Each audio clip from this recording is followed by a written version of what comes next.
परमेश्वर के अति पवित्र नाम की महिमा हो। ये जो समर्पण है, बच्चों का समर्पण, जो अंग्रेजी में डेडिकेशन हम कहते हैं, हम देखेंगे पहले कि वो क्या नहीं है। ये जो समर्पण है वो बपतिस्मा नहीं है। आज पानी का इस्तेमाल बच्चे के ऊपर नहीं किया जाएगा। ये जो समर्पण है, बच्चे को मसीह या क्रिश्चियन बनाने का एक विधि नहीं है। मसीह परिवार से आया हुआ एक बच्चा है। वो परमेश्वर का सेवकाई में निश्चित रूप से जाने के लिए ये विधि नहीं है, लेकिन आप उसको उचित सीख दे सकते हैं। लेकिन ऐसा नहीं मान के चलना कि ये बच्चा परमेश्वर का फुल टाइम मिनिस्ट्री करेगा। वो बच्चे के ऊपर और परमेश्वर और बच्चे के दरमियान है। तो क्या है हम देखेंगे। ये जो समर्पण का जो कार्यक्रम है वो बहुत छोटे छोटे बच्चों का ही अधिकतम किया जाता है। इसको अंग्रेजी में कॉन्सिक्रेशन बोलते हैं। बच्चे को आशीषित किया जाता है और परमेश्वर को समर्पित किया जाता है। आइए वचन का एक भाग पढ़े, उत्पत्ति का किताब, उसका 22वां अध्याय यहाँ निकालें। बहुत बार हम सुनते हैं ये बच्चा मेरा है, ये बच्चे के खिलाफ कोई कुछ बोले तो मैं बर्दाश्त नहीं करूंगा, मेरा है मेरा है मेरा है, बहुत बार सुनते हैं। लेकिन ये जो समर्पण के दौरान इसके बच्चे का माँ बाप ये कह रहा है कि परमेश्वर, ये बच्चा आपका है, बच्चा आपने दिया है, ये आपको मैं समर्पित करता हूँ। उत्पत्ति का किताब 22वां अध्याय में 15 से लेकर जरा पढ़े।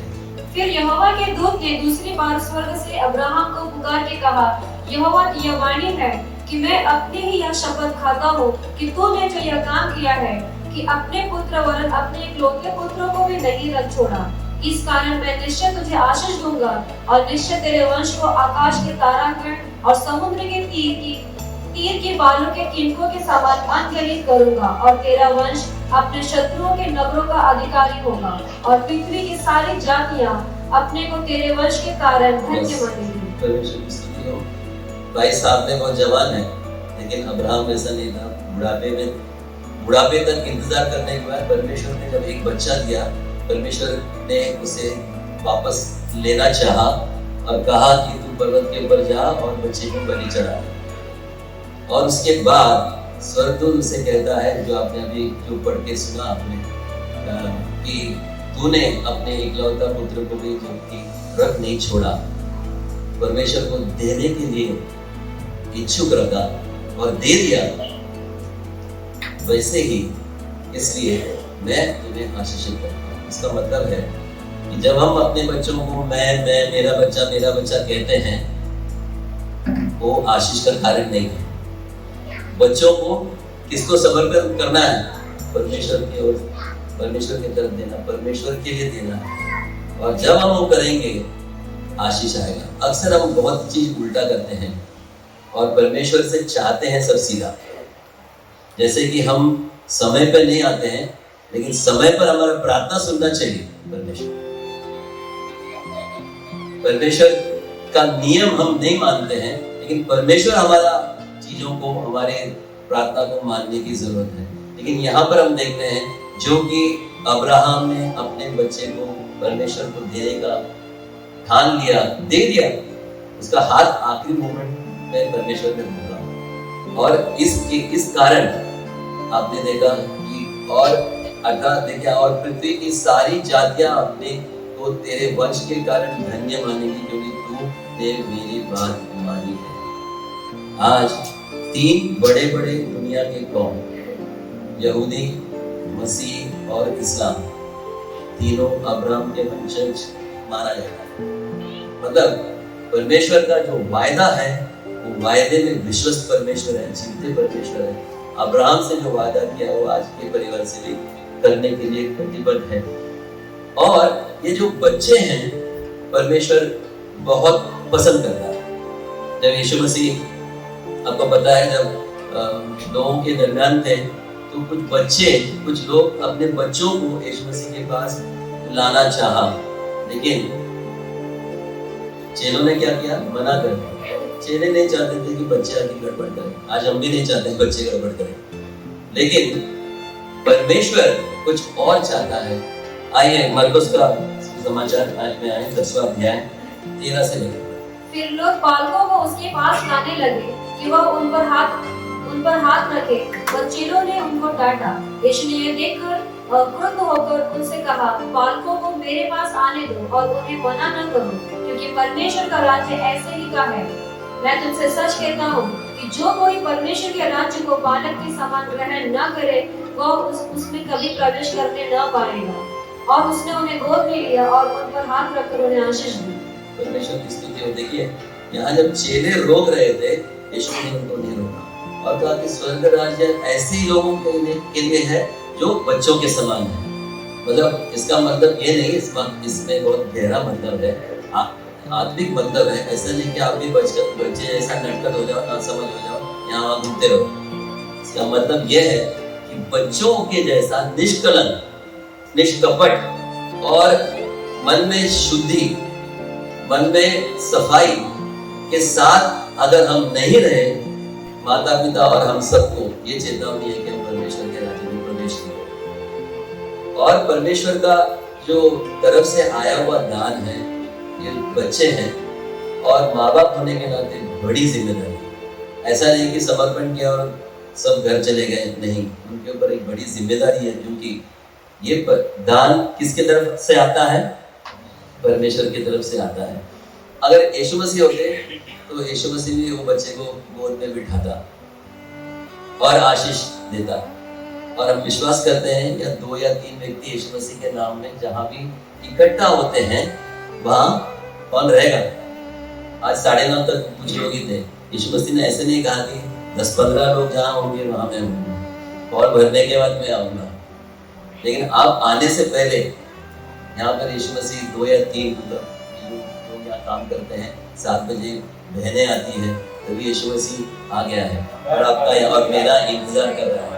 आपके मन में अगर कैलकुलेशन है कि वो छोड़ दो कि पहला 1 घंटा तो गाना है, मुझे गाना नहीं आता है तो मैं बाद में जाऊंगा, गाने के बाद तो खाना है, मैं इसके बीच में जाऊंगा, या ऐसे कैलकुलेशन में प्लीज मत आइए। क्योंकि मैं इसके पहले भी बोला है कि जब यहूदी लोग फिरौन से बंधन से निकलकर वो जब जाना चाहते थे, मूसा को परमेश्वर ने ये नहीं कहा कि कुछ लोगों को जाने दो। मूसा फिरौन का भी आइडिया वही था कि कुछ लोग जाने दो, बच्चे और औरतें यहाँ रहने दो और बाकी सब जाके इबादत करने दो और बलि चढ़ाने दो। नहीं, हम जब एक साथ होकर परमेश्वर की आराधना करते हैं, परमेश्वर प्रसन्न होता है, और नहीं तो उसका श्राप हमारे कलीसिया के हर परिवार में घुसेगा। ये मैं परमेश्वर की उपस्थिति में इसलिए कह रहा हूँ कि परमेश्वर के साथ हम खिलवाड़ ना करें। बहुत बार अक्सर हम देखते हैं, एक बार मैं आपको बताया भी था, मेरा एक कंपनी में हम 2 लोग जा रहे थे, एक विदेशी व्यक्ति के साथ हमारा अपॉइंटमेंट था, 11 बजे अपॉइंटमेंट था और 10:50 को हम कंपाउंड में पहुंचे तो उसका फोन आया, आप लोग कहाँ हैं? उसके पास फिजूल समय नहीं है बर्बाद करने के लिए हमारे लिए। अगर 11 बजे मीटिंग है तो 11 बजे मीटिंग चालू करना है, नहीं तो मुझे और कुछ काम है। उसका सोच ऐसा है। हमारा परमेश्वर उससे छोटा है क्या? हम कभी भी आए तो चलेगा क्या? हमारे सारे काम निपटा कर आया तो चलेगा क्या? ये समर्पण है क्या? हम बच्चे को समर्पण करते हैं तो हमारा समर्पण कहाँ है? बच्चे हमको देख के सीखेंगे और हमारा जिम्मेदारी है कि हम पहले समय का पाबंद बने और बच्चों को वो उचित सीख दे। क्योंकि जो हमारा परमेश्वर है, जैसा मैं कह रहा था कि हमारा परमेश्वर केवल राजा नहीं है, राजाओं का राजा। और दुनिया में आप जाइए, बड़े बड़े लोगों के साथ आप मीटिंग कीजिए। मुझे ऐसा सुनने में आया, बिल गेट्स जो बहुत अमीरों में गिना जाता है, अगर अपॉइंटमेंट लेके एक कार्ड दिया जाता है आपको, अगर समझो 10 बजे का टाइम है, अगर 10:01 हो गया तो उसका वो ग्लास खुलेगा ही नहीं, आप वापस जा सकते हैं। केवल 1 मिनट का ही आपको टाइम देता है अंदर जाने का। यहाँ पर अभी भी कोई आए तो हम प्रेम से अंदर ले लेंगे, क्योंकि परमेश्वर अंदर से भरा हुआ है, कभी भी कुछ भी चलता है। आपको मैं एक टिप देना चाहता हूँ, अगर आप समय पे आना चाहेंगे तो आप शनिवार को ही तैयारी करना। संडे सुबह उठने के बाद आप तैयारी करोगे तो यहाँ 9:30 पौने 10 10:10 आज मैं पीछे बैठा था तो सबका टाइम में नोट नहीं कर पाया, लेकिन मैंने देखा कि अलग अलग समय पे लोग आते हैं। ये परमेश्वर का इबादत करने के लिए जो 7 बजे यहाँ के आपका और मेरा इंतजार कर रहा है।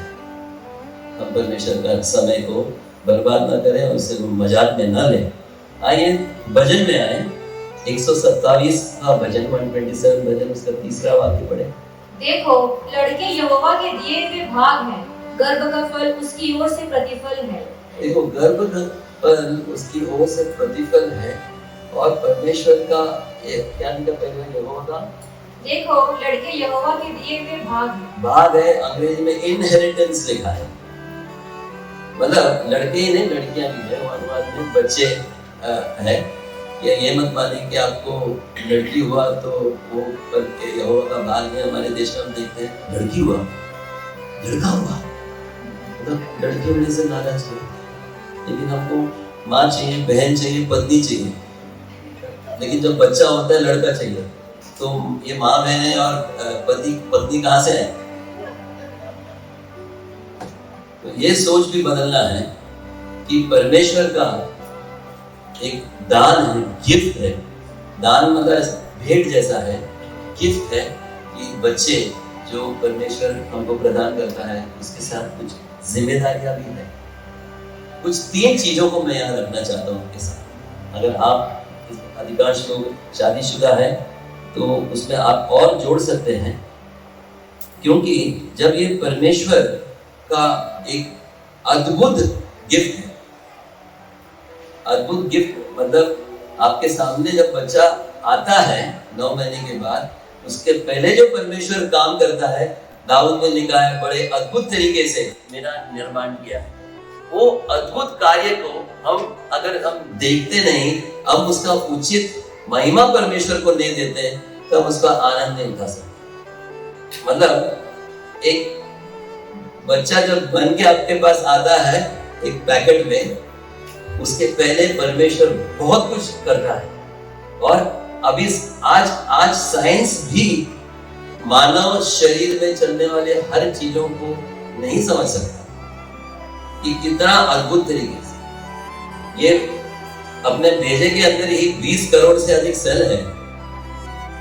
और अपने जो शरीर में बाकी भागों में कितना सेल किस पता नहीं, मैं तो उसका गिनती अभी तक ढूंढा नहीं। हर एक अवयव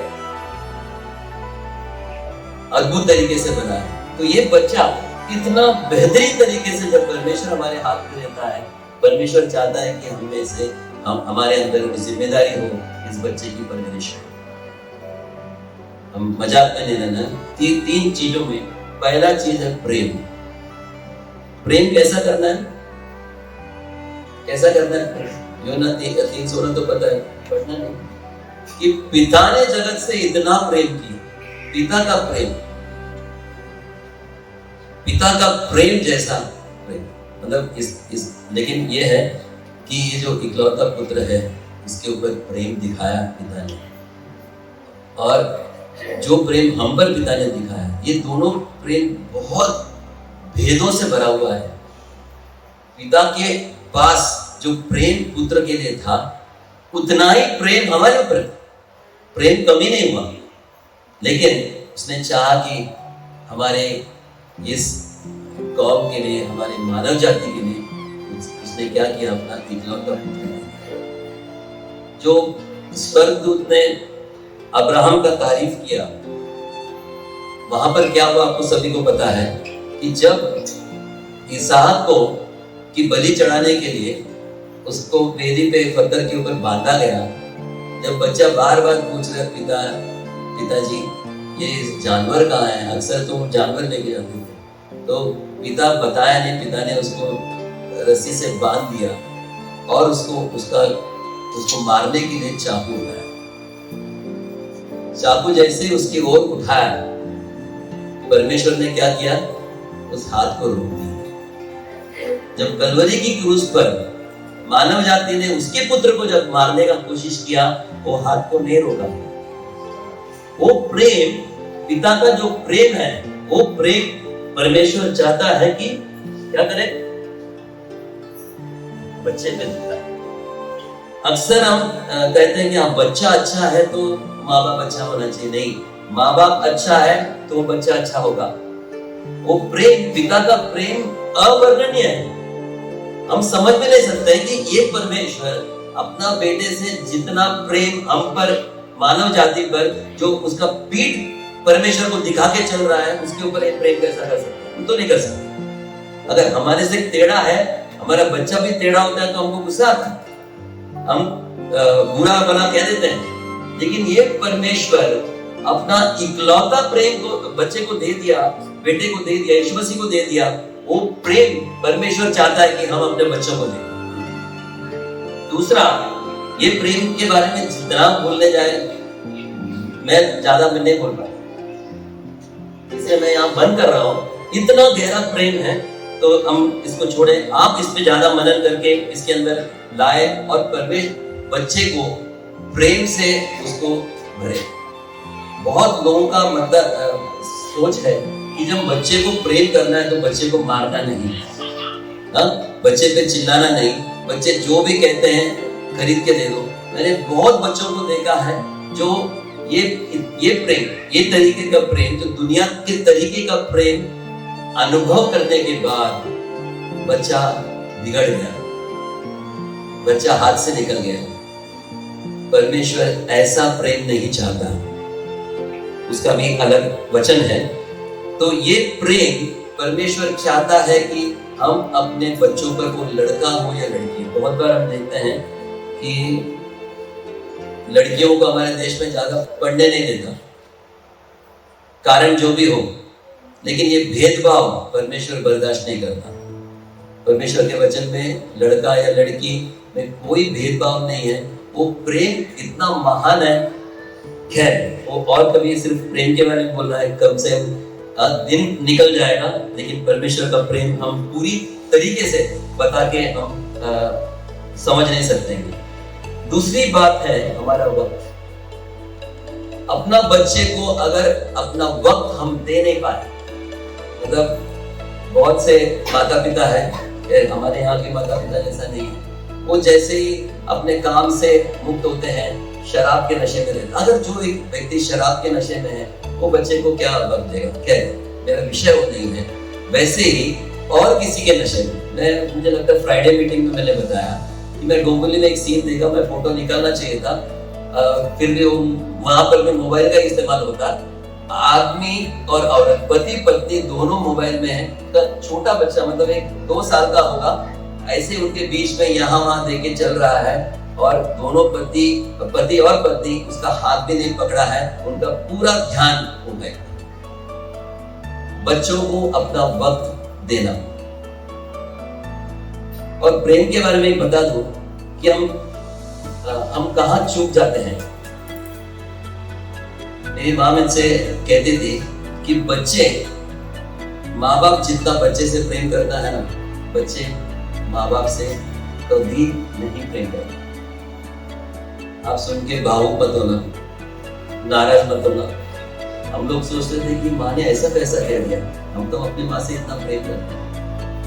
बाद में मैंने देखा परमेश्वर का वचन में लिखा है, ऐसा लिखा है कि पिता ने अपने पुत्र से जगत से प्रेम किया, और बच्चों को माँ बाप से प्रेम करने के लिए कहीं लिखा है? नहीं लिखा है। आदर करने के लिए लिखा है, ऑनर। माँ बाप, इसलिए उनसे आदर का प्रतीक्षा करो या अपेक्षा करो। ये मत अपेक्षा करना कि बच्चे आपसे प्रेम करेंगे, लेकिन आप उनसे प्रेम करते हो।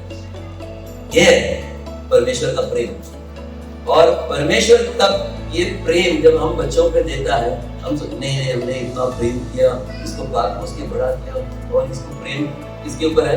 अपने बच्चे के ऊपर, लड़के को पत्नी के ऊपर। अरे उनका बनाया ऐसे ही कि उनके पत्नी और पति के ऊपर प्रेम करने के लिए, बीच में मत जाए।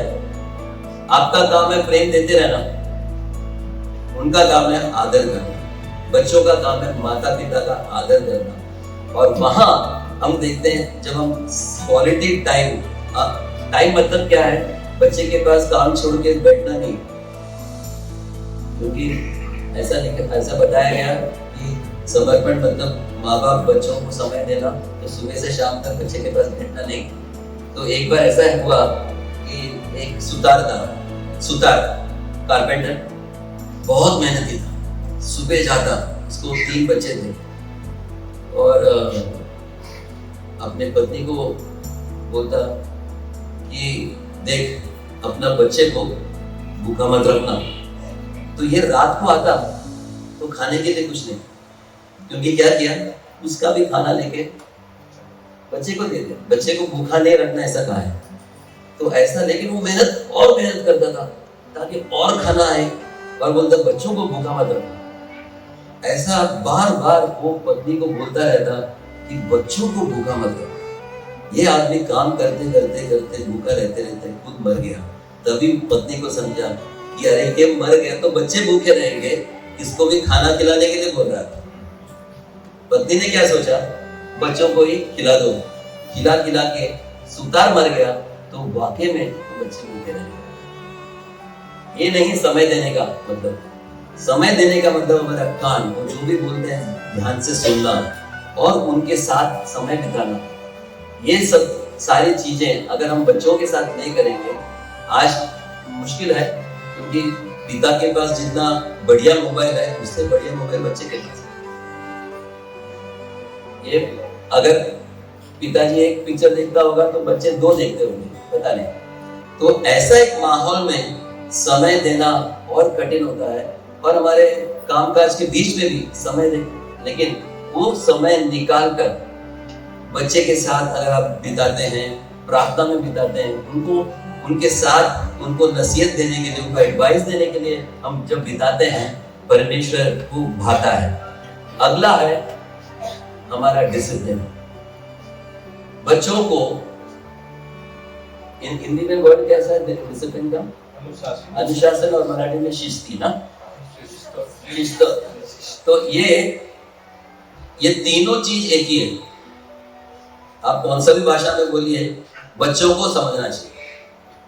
और जब तक हम डिसिप्लिन नहीं हैं, हम शिस्त नहीं हैं, हम अनुशासन का पालन नहीं करते हैं, तो बच्चे कैसा रहेंगे?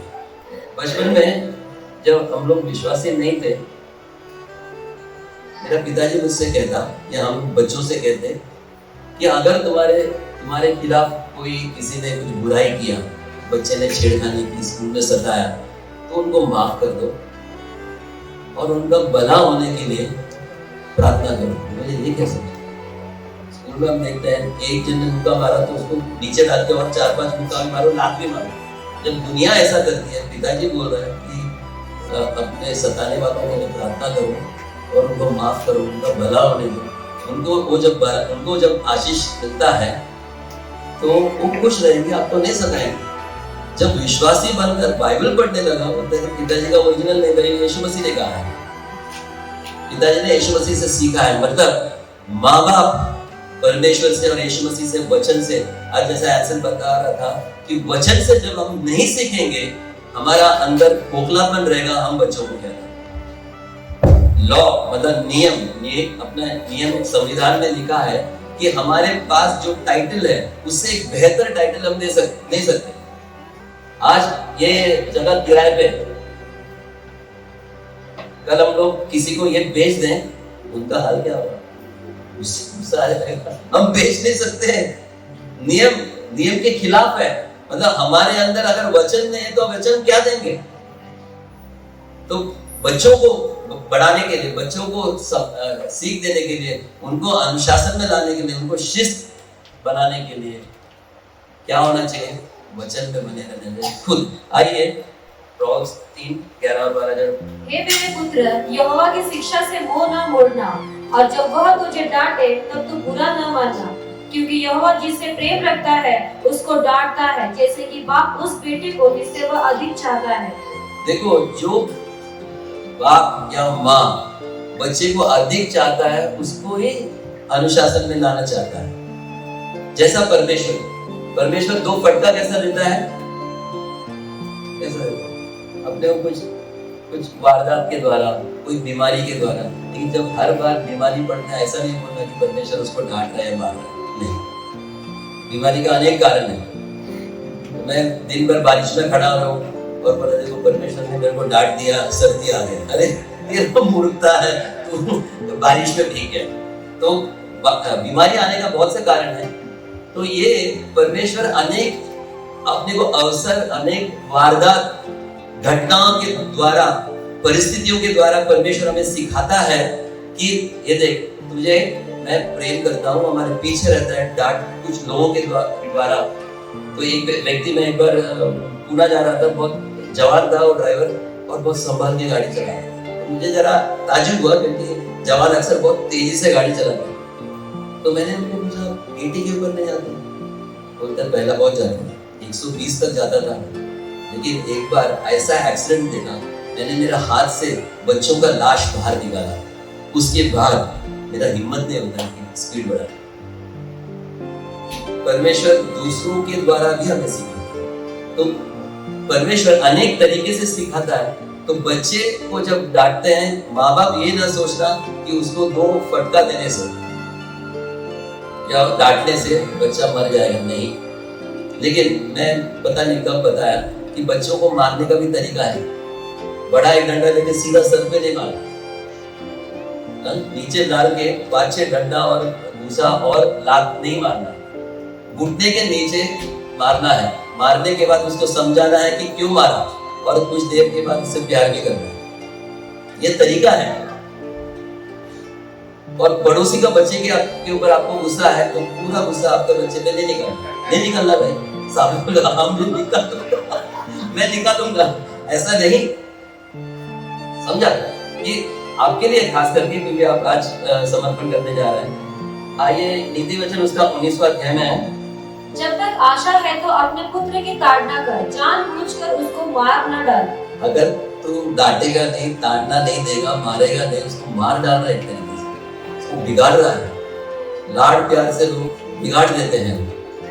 और हर रोने पर अगर हम उसको चॉकलेट मांगे तो जिंदगी भर वो चॉकलेट ही खाएगा और रोते रोते बाद में आपको रुलाएगा। जो बच्चे रो के माँ बाप से काम करवाते हैं, बाद में वो माँ बाप रोते हुए भी मैं देखा। पहला उनका रोना, अरे बच्चा रो दिया। और दूसरा एक बात है कि आज समर्पण आप कर रहे हैं आपके बच्चे को परमेश्वर के सामने।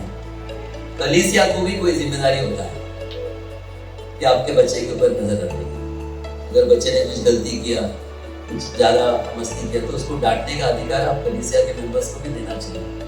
ऐसा ना हो कि तेरी हिम्मत कैसे हुई कि मेरे बच्चे के सामने आंख उठा के देखने की। ये सब डायलॉग अच्छा नहीं है।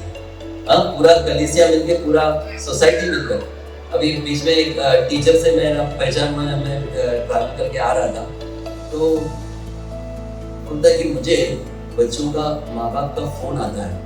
कुछ माँ बाप सीधा झगड़ा करने के लिए आते हैं कि आपने मेरे बच्चे के ऊपर हाथ क्यों लगाया।